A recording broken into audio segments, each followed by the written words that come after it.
മധുരം കഴിച്ചതുകൊണ്ട് മാത്രമാണോ പ്രമേഹം വരുന്നത്?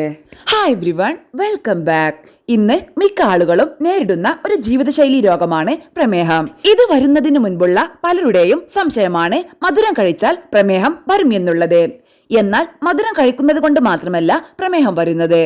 എല്ലാവരും മധുരം കഴിക്കുന്നവരാണ്, പക്ഷേ എല്ലാവർക്കും പ്രമേഹം ഉണ്ടാവണമെന്നില്ല.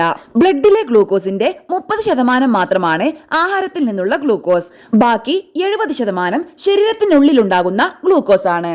എന്ന് വെച്ചാൽ മധുരം കഴിച്ചാലും ഇല്ലേലും രക്തത്തിൽ ഗ്ലൂക്കോസ് കാണും.